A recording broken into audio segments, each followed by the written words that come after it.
Renungan pagi, Yesus nama di atas segala nama oleh Ellen G. White, 12 Oktober 2024. Mari kita berdoa.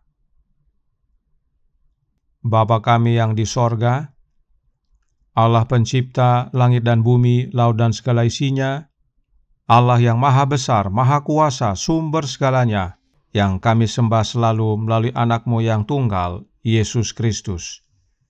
Terpujilah Yesus, anak Allah yang maha tinggi, yang adalah gunung batu keselamatan yang kekal bagi kami.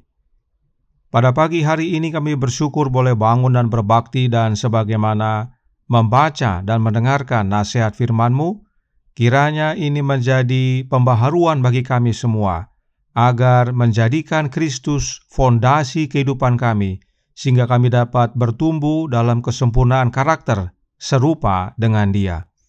Beserta kami sepanjang perbaktian ini, kehendak-Mu yang jadi. Ampun kami akan dosa dan salah, karena kami berdoa hanya dalam nama Anak Allah yang tunggal, Yesus Kristus, yang adalah Tuhan dan Juru Selamat kami. Amin.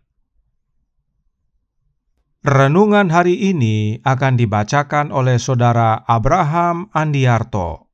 Kepada Saudara Abraham, kami persilahkan. Terima kasih, selamat pagi, dan selamat hari Sabat.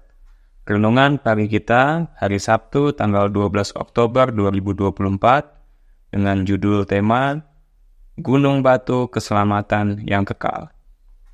Ayat inti diambil dari kitab 1 Samuel pasal 2 ayat 2.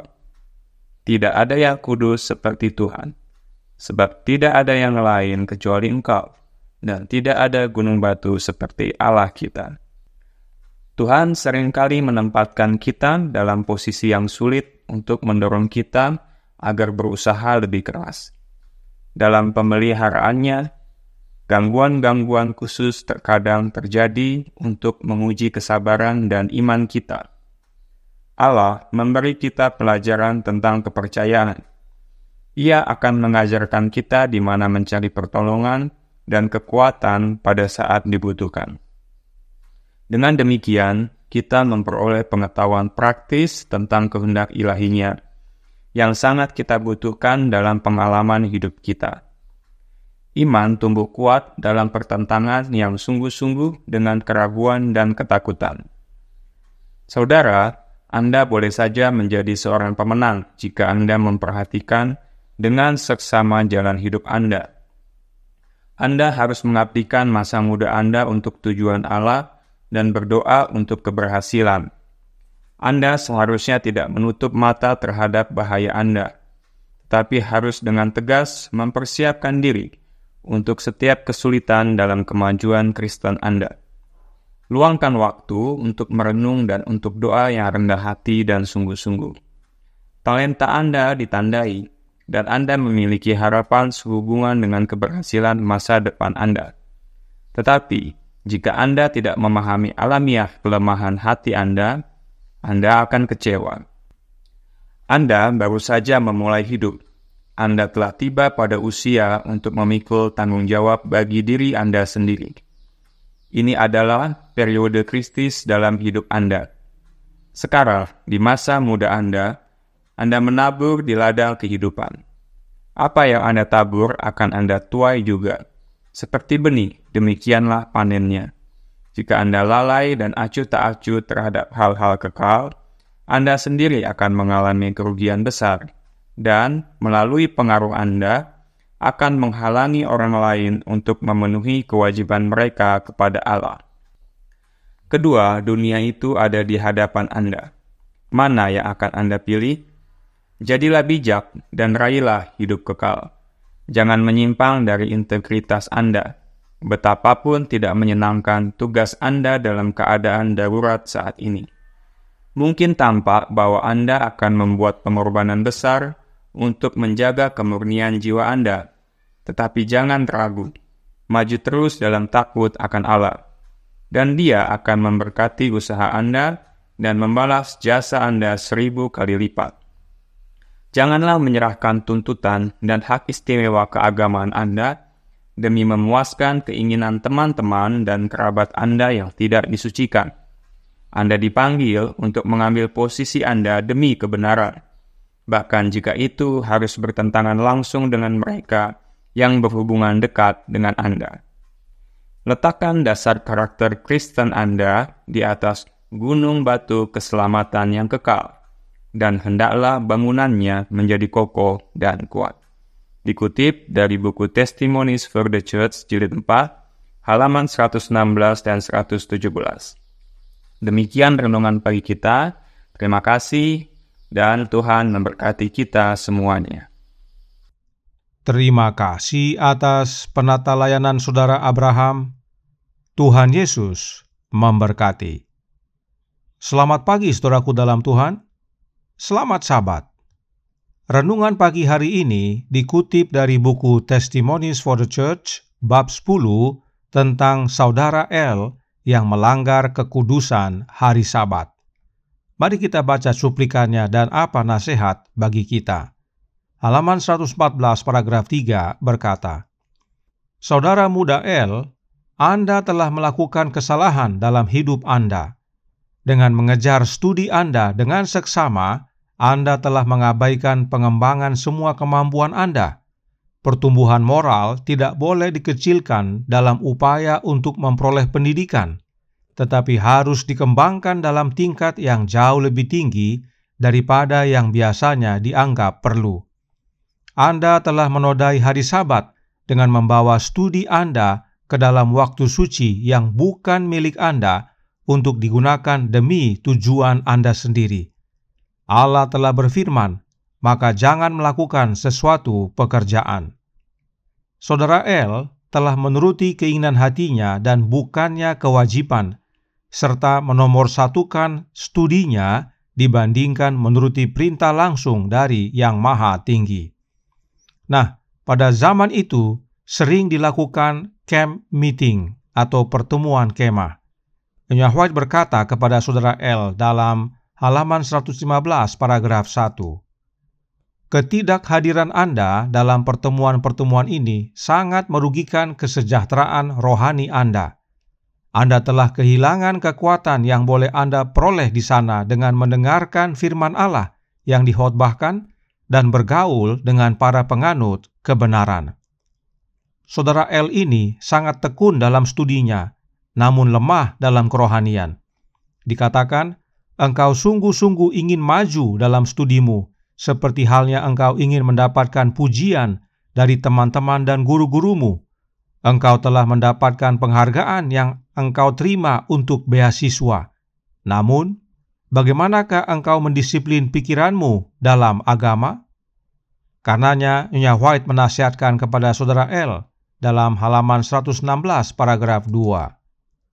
Saudaraku, engkau harus menganggap hikmat Allah sebagai segalanya.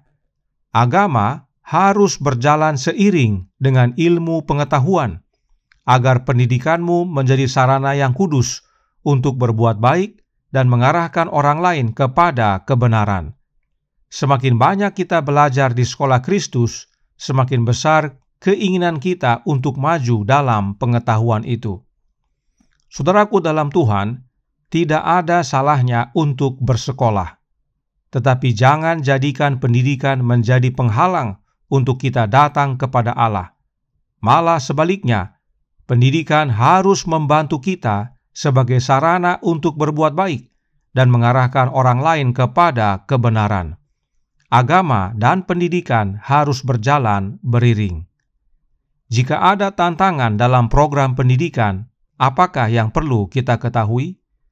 Nyonya White berkata dalam halaman 116 paragraf 3 yang berbunyi, Tuhan seringkali menempatkan kita dalam posisi sulit untuk mendorong kita agar berusaha lebih keras. Dalam pemeliharaannya, gangguan khusus terkadang terjadi untuk menguji kesabaran dan iman kita. Allah memberi kita pelajaran tentang kepercayaan. Dia akan mengajarkan kita di mana mencari bantuan dan kekuatan saat dibutuhkan.